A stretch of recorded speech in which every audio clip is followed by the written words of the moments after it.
Nous sommes 200 000 en France, à travailler passionnément. Nos contributions se retrouvent dans la rue, dans les collectivités publiques ou privées, et même chez vous. Notre travail est visuel, audible, tactile, sensoriel. Les plus chanceux arrivent à en vivre, parfois prospèrent. Pour les autres, ils peinent tous les jours. 5%, soit 10 000 à pouvoir vivre de son travail. Entre les dossiers, les appels à projets, les demandes d'aide à la création, les commandes publiques, les frais inhérents, les déclarations administratives, la comptabilité et les jobs pour survivre.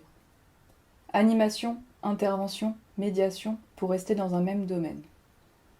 Individus adaptables, multitâches, aux multiples emplois, multipliant CDD, intérim, stages et contrats à mi-temps. Pour peut-être atteindre le SMIC. Bienvenue dans la précarité, où il n'y a aucune sécurité ni répit. Il reste le RSA pour combler. Mais là, nous devenons des parias aux yeux de la société, car 550,93 € pour survivre, c'est trop. Il faut accepter toutes les propositions, même les plus humiliantes, avant de se sentir la légitimité nécessaire à la moindre revendication. Et lorsqu'il n'y a plus rien? Nous travaillons pour toutes et tous, quand nous en trouvons le temps. Nos travaux provoquent chez vous diverses émotions et critiques. Ils suscitent l'étonnement ou la polémique. Ils se retrouvent partout, voyagent, certains sont largement diffusés. Cependant, il n'en est pas de même pour nous, leurs créateurs. Rétribués en visibilité, en attendant de s'en nourrir et de s'y loger. Nous sommes invisibles mais vivants, invisibles mais présents. Qui peut bien vivre d'amour et d'eau fraîche? Commerce, tourisme, culture. Nous sommes les moteurs de marchés bien lucratifs. On spécule, achète et vend. Notre cote est gérée par d'autres, qui misent sur notre hypothétique rentabilité. Dans l'attente d'être enfin vus, reconnus, d'être de droit public pour être défendus, d'enfin trouver l'idée qui perdurera, d'être archivé et cité comme exemple, d'exister, et surtout, d'être reconnu par la masse. Devenir une signature. Avons-nous une quelconque valeur sans la légitimation du marché? Nos employeurs sont pluriels, tels que nos emplois. Après avoir travaillé gratuitement sur un dossier de candidature, ils nous choisissent ou pas, nous demandent d'être productifs et disponibles, d'avoir de nouvelles idées, de produire même lorsqu'il n'y a plus rien. Lorsque la crise est là, on dit de nous que nous sommes inutiles et que les budgets attribués à notre profession sont indécents. Quand les appels à cotisation arrivent, comment sommes-nous censés procéder alors que nos contrats ont été suspendus, reportés ou tout simplement annulés? Que faisons-nous lorsque notre statut ne nous permet pas de bénéficier des aides sociales ou d'allocations et d'indemnités chômage auxquelles tout travailleur peut normalement prétendre? Indépendant sans un sou et sans soutien. Que vaut notre condition?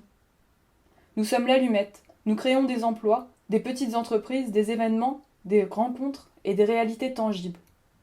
Dans le monde du travail, nous restons transparents. Malgré un statut, une existence pesante, nous sommes en décalage et subissons les préjugés d'une condition surévaluée. Dissidence, marginalité, privilégiés. Nous contribuons à un marché lucratif dont nous sommes les outils, en attendant d'être l'élu validé. Notre nombre augmente, nous sommes partout. Notre nom vous inspire admiration ou dégoût. Nous existons depuis toujours et devons attendre toute notre vie une reconnaissance qui ne viendra peut-être jamais. Imaginant que notre visibilité est un signe de prospérité, nous nous vendons. Nous dépendons du marché, des mécénats et de ce que la société juge de notre utilité. Celle-ci est variable selon les modes, les périodes et l'engrenage social.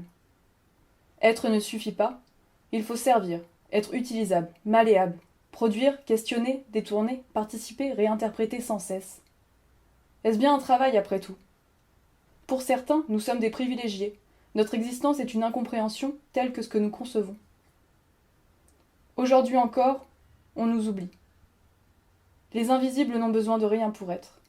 Mis à part une disponibilité intellectuelle qui ne soit pas étouffée par les problèmes de la vie quotidienne, les besoins d'argent et la nécessité de payer, rembourser afin de vivre.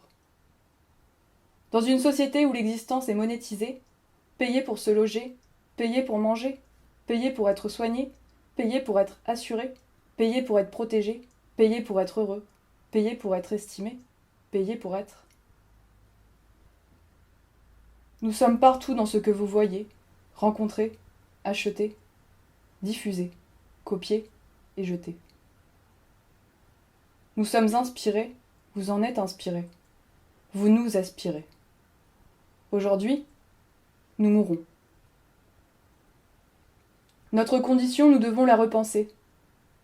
Symboliquement privilégiée, mais économiquement dévastée. En ce qui nous concerne, nous restons confinés. Au service du peuple, je vous remercie.